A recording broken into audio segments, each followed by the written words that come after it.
Welcome to Wrestling with Heart, a podcast looking at pro wrestlers giving back to their community. Join me, Stanley Carr, as I interview wrestling's hottest names who use their platforms as entertainers to raise awareness and do community service. Hello and welcome to another edition of Wrestling with Heart. This is the show where we talk with professional wrestlers and professional wrestling personalities about their lives in and outside of the ring, as well as doing active charity work, community service, volunteering, and spreading positivity. We're always about the positivity here on the show, and with me right now, I've got a very special guest. He is the founder of ECW, Extreme Championship Wrestling. Pleased to welcome the one, the only, Tod Gordon. Welcome, Tod, to Wrestling with Heart. Thank you, Stanley. Pleasure to be here. Yes. So let's talk about your upbringing and childhood. Where are you from? I'm from the Philadelphia area, suburb of Philadelphia. Okay. That's where ECW began. Everything came out of Philadelphia. It's a big city. I was there for WrestleMania. Yes. Yes. Did you make it to WrestleCon? Yep. Yeah, I was there. We were there. It was myself, Sandman, and Too Cold Scorpio and Jerry Lynn were together for that. Nice. I mean, Philadelphia's got that strong wrestling following, great wrestling town.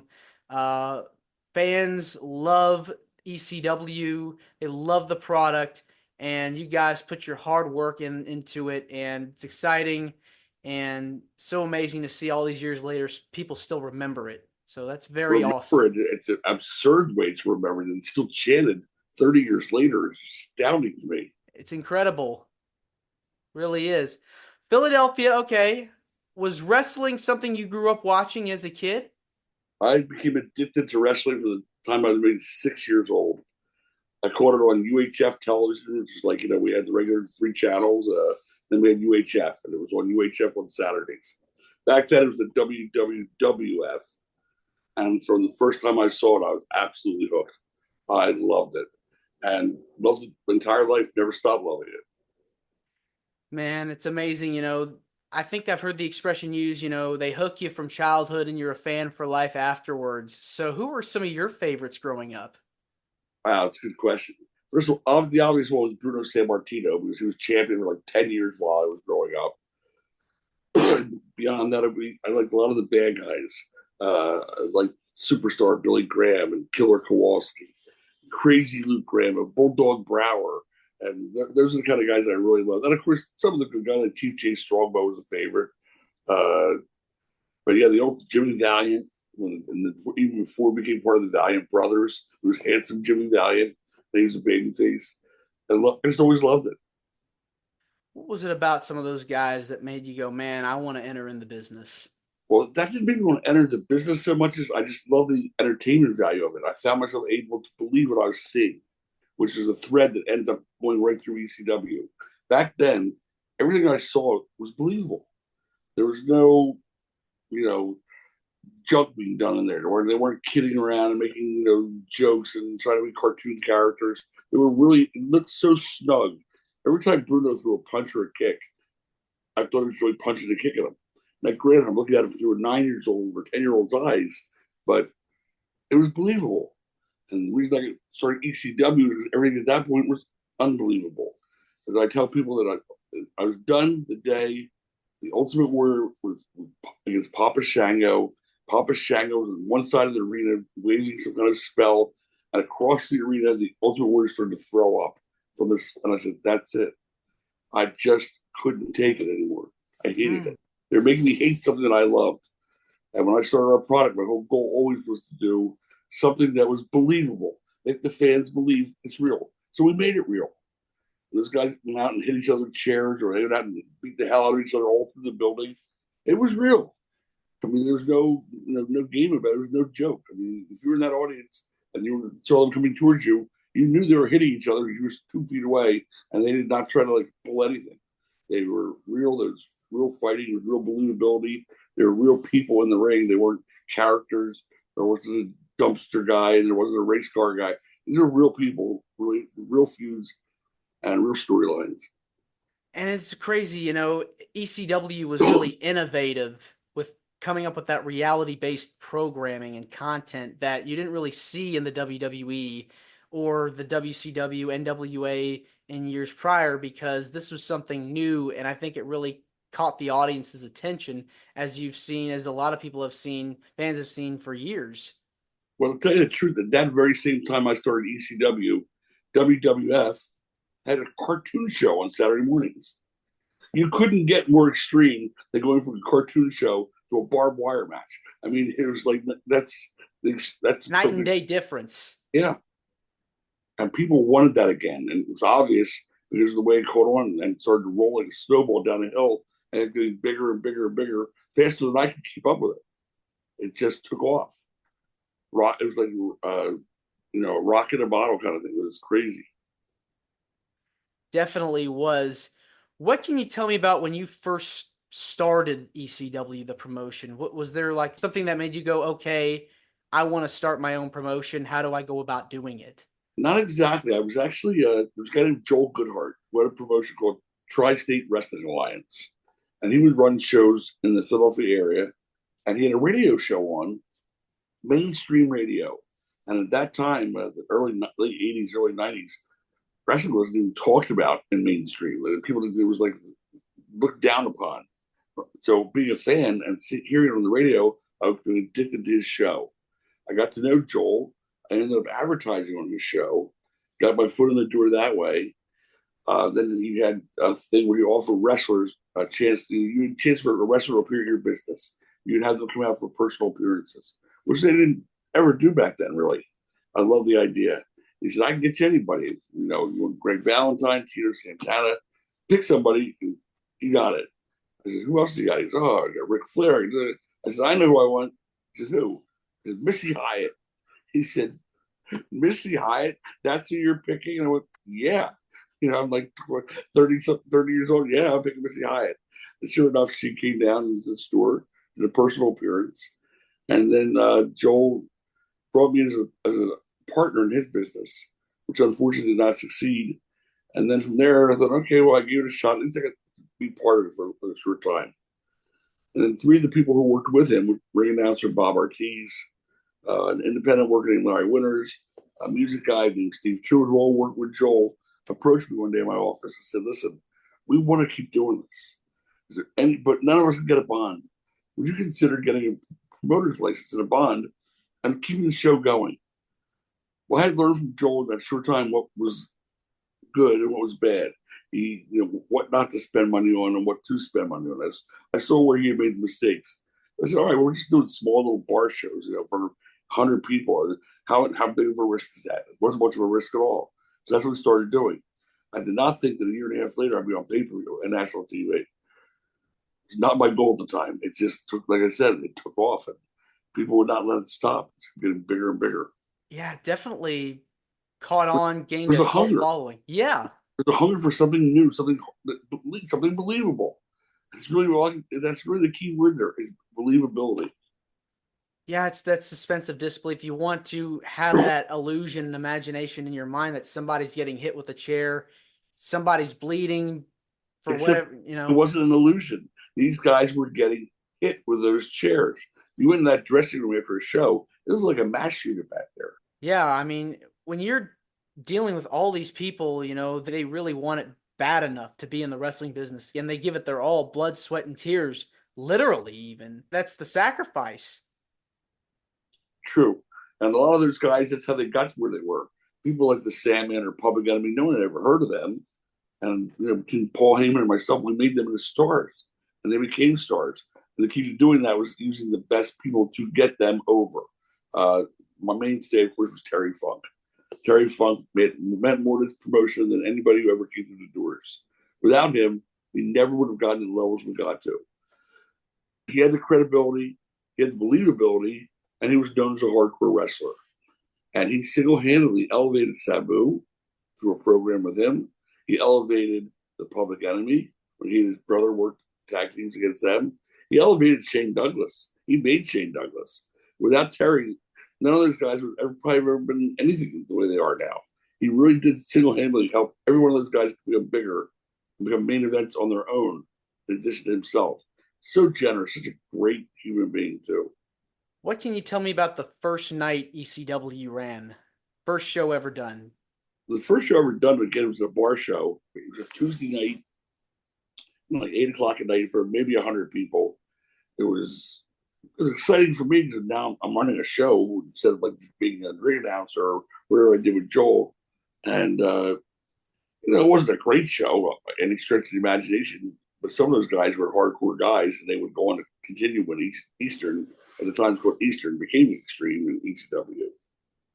So there's nothing really so memorable that would stand out. But as we grew and got into bigger buildings that had real crowds and real people who would come off of television like Morocco and Snuka, big names started coming in, and then more and more big names wanted to come in. My very first show that we had Ivan Koloff come in, and he was the only named person on the show. And what a great teacher he was. I was very fortunate that I surrounded myself with the right kind of guys early on who guided me and helped me. Otherwise, I would probably got to chewed up and spit out. I mean, that you'd be taken advantage of so easily in this industry. It's insane. But I had really honest guys there. Ivan was such a gentleman. Terry, these guys really wanted, and Snuka, they all wanted the company to succeed. They believed in it. They believed in my vision of it. And we just, hit it off together. And without them, who knows where I would have ended up. They guided me along the way so that I would not be, chewed up and spit out, so to speak. What can you tell me about the first meeting you had with Paul Heyman? How did you guys meet? Well, I brought in Eddie Gilbert to my booker. Eddie Gilbert was, a well-known wrestler and also well-known booker. He had done it for years. He and Paul were very friendly. And when we first did our TV taping, he brought Paul in to help out and become a manager and work for the promotion. That was the first time I met Paul. We didn't have much to say to each other. Hey, nice to meet you, that kind of thing. And little by little, as we grew, we spent more time together. Then we got to know each other much, much, much better. Became like best of friends. We were like inseparable there for a while. One of the first meetings I had with him was in Eddie Gilbert's hotel room after one of our big arena shows. And Paul was in there with him. He came in and goes, "I like you. I think we'll keep you." He went, "Okay." And he was like 10 years younger than I was, but okay. And that was really how we got to meet each other, get to know each other. From there, it was just a matter of phone calls. And as it went on and on until Eddie was no longer with us as a booker. And I gave Paul that job.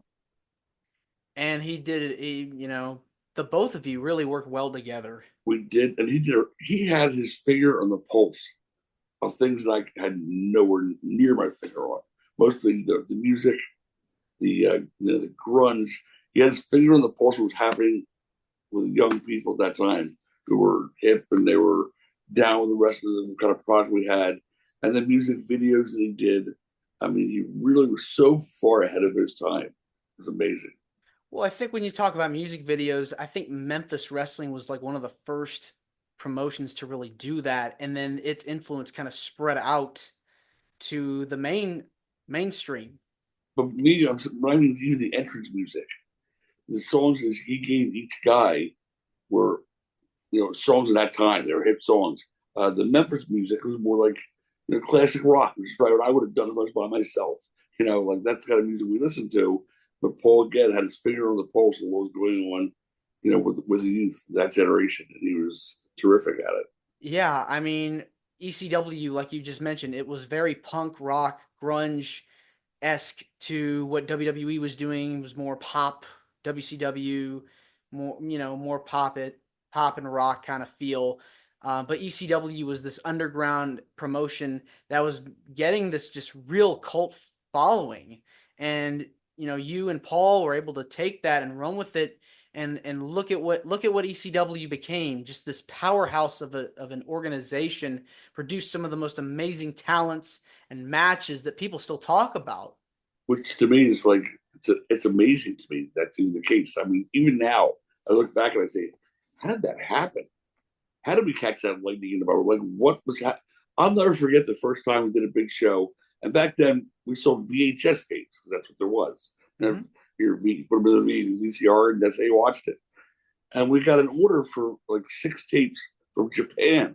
I said, Japan? How do they know about us in Japan? They barely know us in New Jersey. It's true. But it turns out there's something called tape traders back then. And they would trade tapes, and hardcore fans with the people in Japan back and forth. And all of a sudden, we're getting tape orders like by the score from Japan. As many as were from the States. It was crazy. Because they love that kind of product. And the thing is like ECW was like the first to really welcome guys like Eddie Guerrero and Rey Mysterio to the forefront. The luchador scene and the cruiserweights were like huge and blew up big in the States because of ECW. And then it made its way to the other organizations later Yeah, but on. of course, they saw something we did was successful. So naturally, the first thing they're going to try to do is grab those guys. And now they're going to go. At that time, guys like Eddie Guerrero and I even say Chris Benoit, I hate saying the name, and Dean Malenko, guys like that wouldn't have sniffed a chance at even being like a lower card guy on the WWF show. When they saw the success we had with these guys, that you don't have to be a 6'10" giant to get over and wow the crowd, so to speak. They went after them. At one point, don't forget, Guerrero and Benoit both were champions there at the same time. Mm-hmm. Guys they weren't even let in the Federation prior to that. Rey Mysterio became a champion. No one even heard of Rey Mysterio until we used him. So that was really important. Jerry Lynn, Chris Benoit. I mean, not Chris Benoit, I'm sorry, Chris Jericho.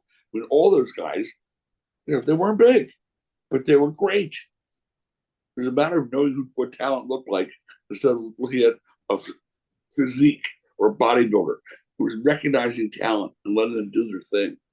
Yeah, ECW really set the bar for what talent could be like, as we see now with the likes of CM Punk and Bryan Danielson and guys like that that are really, in the modern era. Would never have gotten a shot had not those other guys preceded them back when we were doing it. Yeah. Mm-hmm. Kevin Sullivan got it. That's why he started grabbing all of our guys. Kevin really, he loved our product.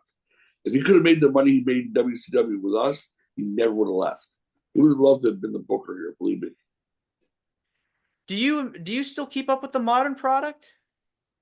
I don't keep up with it, because there's so many hours on a week. That's part of the problem. You watch wrestling now 6 nights a week. It's insane. I keep up with the WWE more than I keep up with the other products. I really have not seen a lot of AEW. I started to watch it, a little while, a couple of years ago. I didn't like the product. I liked some of the guys in there, but I didn't like the product. I didn't like the whole.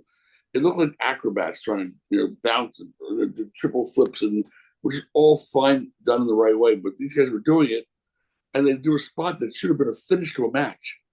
Jump back up and do 3 more in a row. I said, "What is that?" How are you going to believe that was real when the guy jumped right back up again? You're going to do a triple flip off the ladder on the floor. That's got to be the end there. Instead of like a quarter of the way through the match. And that turned me off to that product, to be honest with you. I've read your book and it's really good. Thank you. You're welcome. What made you decide to write Tod as God? Honestly, I didn't have any intention of writing a book. The gentleman who co-wrote it with me, he said to me, "You've got to write this book. You got to tell the story." Everybody only knows it's Paul Heyman's ECW. It's like he wrote you out of the history of the business. I said, "Yeah, but my ego's not like that. I'm not. There's been 20 something years now. If I was setting up to now, why bother now?" He goes, "You're entitled. You can push me. You just tell the true story. Let the people know what really happened and how it happened, what your role was, what his real. Just tell the truth." And I did. I wrote the book. And I said, I've not talked to him since then, so it'll be interesting. Every single thing that came out about ECW, the rise and fall of ECW, the history, everyone had a catchphrase underneath it, the unauthorized version. Well, of course, I wasn't even contacted by any of those people who did those projects, not once. Not even asked a question, nothing. So I said, how about I write a book? I'll call it the authorized version. It's just the truth. I was there. I don't have to call it the unauthorized version. I can actually say what really happened. So people saying only what the people who work for WWE told them. I mean, all these projects only involved, Tommy Dreamer, Taz, Dudley, Paul, the guys who were with WWE. But they never interviewed Shane Douglas. None of them. They never interviewed Joey Styles. They never interviewed me. I mean, it was a Sandman. I mean, come on.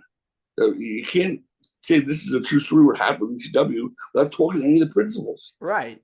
And that's what they did. So I said, all right, you broke me down. Sean Oliver, you got it. We'll do the book, but it's got to be called the authorized version. And it was. Yeah, I think that's really fascinating. I love reading it, and I highly recommend people listening and watching this podcast to check it out. It's a really good read, really good book. Outside of wrestling, what kinds of charity groups or organizations have you worked with or have done any kind of philanthropy outside the business that you can talk to me about? Yeah, there's an organization called the Variety Club. Now it's called the Variety Children's Organization, where it started out where we provided prosthetics, wheelchairs, uh, things like that for kids who couldn't afford them. For kids who needed a wheelchair, they couldn't afford a wheelchair, couldn't afford a prosthetic leg. And actually, when I first started ECW, had I known how big it was going to get, I don't know that I would have done it. At the time, I was the president of the Variety Club here of the Pennsylvania Philadelphia chapter. I mean, it's an international charity. Oh yeah, there's tents and chapters everywhere. So it was that was like a full-time job, and this is my other full-time job. So I was doing that, and I was president of the charity. And prior to that, executive board member, and very involved in that. In fact, before I ever met Paul or Eddie or any of these guys, we would go to the developmental center in the camp for the kids, which is this great facility where during the summer, 2 weeks out of the summer, these parents who take care of these kids 24/7, all year, every day of their lives, they get a 2 week respite. And the camp was for these kids to come for 2 weeks, and be campers, and specially trained people who took care of them and gave the parents that 2 week break a year. It's an unbelievable organization. It's very, very heartwarming. It's touching. It's phenomenal. And we went out there and we put on free shows for them. I took out Sandman and Tommy Cairo and their early Eastern guys, JT Smith, and they loved it. They loved going out there to that camp with all the kids in their wheelchairs and different disabilities that they had and performing for them. It's a different kind of audience, obviously. So we're getting hardcore in front of that all, but it meant so much to these kids. And I love the fact these guys wanted to do it with me. So we would go out there and put on shows. And as I said, it was an integral part of my life, that whole organization. I spent many years there, working my way up the ladder from a board member to treasurer, vice president, eventually became the president and chairman of the board. And then I also moved on. But my life would have been so different without that. I can't imagine not having that to humble me and keep me, real and level-headed. Definitely seems very interesting to create like different kinds of wheelchairs and helping kids that are having these struggles and are going through stuff, because you just never know, what they're going through in their lives. No one could appreciate it. I couldn't appreciate it. I mean, there was one kid, Stevie Coba, bring up his name. He's in a wheelchair still to this day. It's 30 years ago. And he was like, at the time, 5, 6. He'd had 13 or 14 surgeries already, and he was only 6. I mean, big surgeries. Now he's going to have maybe 20 something. But I did a convention in Hamburg, Pennsylvania 2 years ago. And doesn't he come rolling up? He's like, oh my God, Uncle Todd, Uncle Todd. I was like, he's, I'll never forget. You let me come to the shows at the arena. You give me these tickets, give me a special box. They're scared of all the rest. And I love you so much. And, oh my God, I got emotional talking about it. So all these years later, that impacted these kids to the point where we want to come out to this convention. She lives in Howard's Drive or whatever, just to say hello and see me again. That's so heartwarming. It is. And how long ago in between when he went to the show versus when you saw him again all these years later? Well, I guess 25 years. Yeah. I mean, occasionally on Facebook, he would reach out and say, how are you? And stuff like that. I said, how are you? And I had 2 kids I had 2 of my kids, my oldest, were his age. And I used to bring them to the, functions, and they used to push him around in the wheelchair. And it was trying to let them know how lucky they were. And I felt lucky to have kids who were healthy. And I wanted them to know that too. And to this day, he said, "How's Allie? He remembered the girls. It was like this. It was just, like I said, it was one of those things you just never lose, you never forget." Yeah. Why do you feel passionate about giving back to your community? Because I was fortunate. I had kids who were all healthy. I saw these other kids who didn't want to be like that, but they had no choice. They're born that way. And, they didn't ask for that. My kids were blessed. I was blessed to have kids that had no health issues like that. And to see the love and the affection these people have with their own families and how much those parents do and put up with and had to go through. I mean, when I say a full-time job, they got the full-time job. They're doing 24 hours a day. They're giving up everything so these kids can afford to have more surgeries and be able to be any kind of active role in society. You couldn't help but meet these people and not be like in awe of them.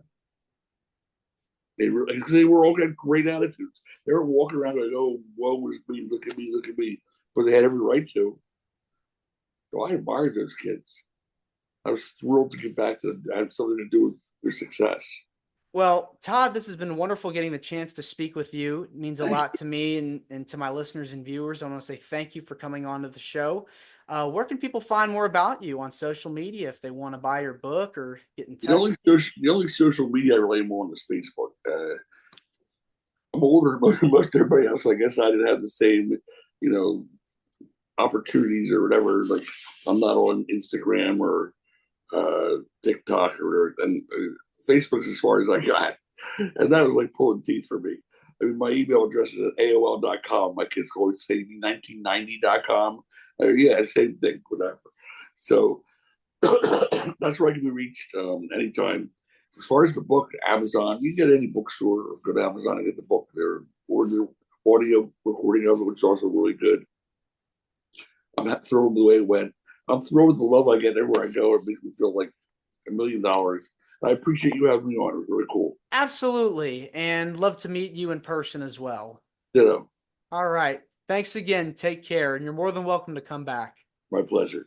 All right. Take care. This is Wrestling with Heart. I hope you found this podcast to be informative and entertaining. If you did, please hit the subscribe button and look out for the next edition.